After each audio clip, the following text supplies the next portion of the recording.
महत्त्वाचा प्रश्न आहे. हा माझ्यासारख्या सामान्य राजकीय कार्यकर्त्याला पडतो.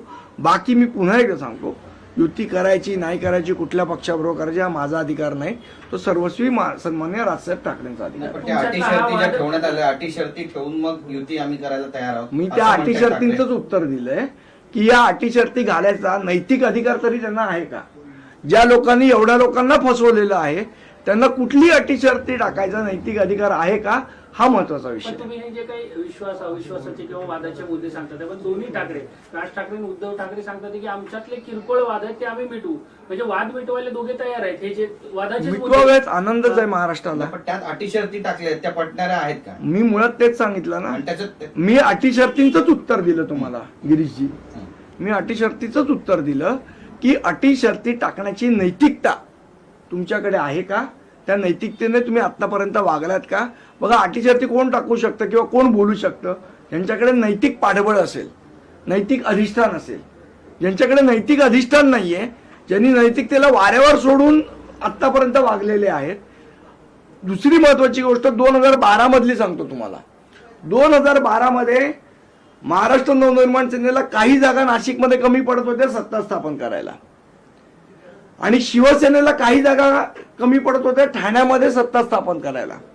त्यावेळेला महाराष्ट्र नवनिर्माण सेनेने शिवसेनेला ठाण्यामध्ये पाठिंबा दिला, पण शिवसेनेने महाराष्ट्र नवनिर्माण सेनेला नाशिकमध्ये पाठिंबा दिला नाही. आता ह्या सगळ्या नैतिकतेच्या गोष्टी करणाऱ्या लोकांची नैतिकता त्यावेळेला कुठे गेली होती? आणि आता जी नैतिकता तुम्ही आम्हाला शिकवताय ती मुळात नैतिकता तुमच्याकडे आहे का, हा महत्वाचा विषय. आता संजय राऊतांनी पत्रकार परिषद घेतली, ते म्हणतात की राज ठाकरे सध्या भाजप सोबत दिसत आहेत. आता हे असं आहे, संजय राऊत का गोपीचंद जासूस आहेत का की कोण कोणाबरोबर आहे त्यांना समजायला? हा जो आव आणतात ना ते गोपीचंद जासूसचा, की मला सगळ्यांचे सगळं कळतं, शिंदे अमित शहा बरोबर काय बोलले, राज ठाकरे यांच्या बरोबर काय बोलले, हा त्यांच्या बरोबर काय बोलला.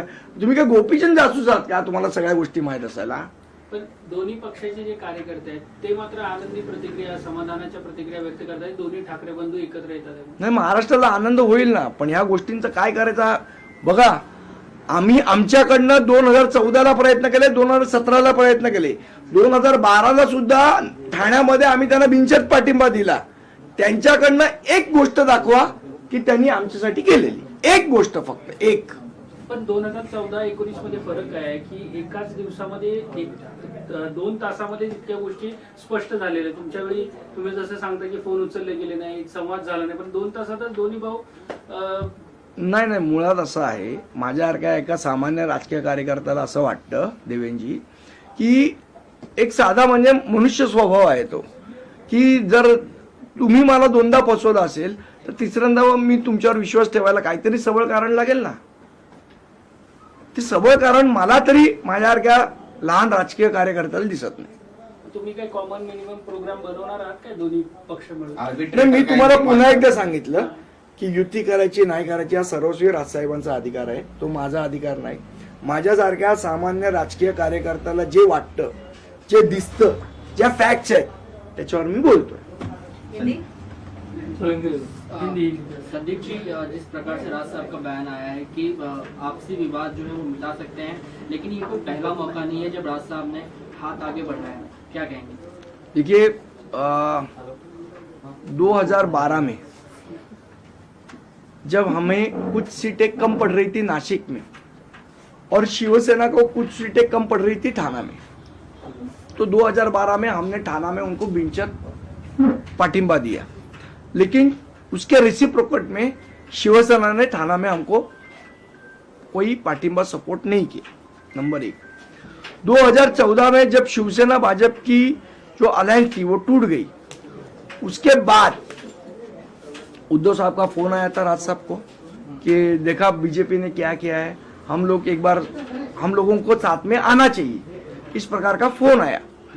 उसके बाद हम जो एबी फॉर्म लोगों को दे रहे थे वो फॉर्म होने में रुकवा दिए, और हमको रुका के उस टाइम उद्धव साहब ने हमारे साथ अलायंस नहीं किया. उन्होंने उनकी सीटें जाहिर की, ना हमारा फोन उठाया, ना हमसे कोई संपर्क किया. ये हो गया 2014 का अनुभव.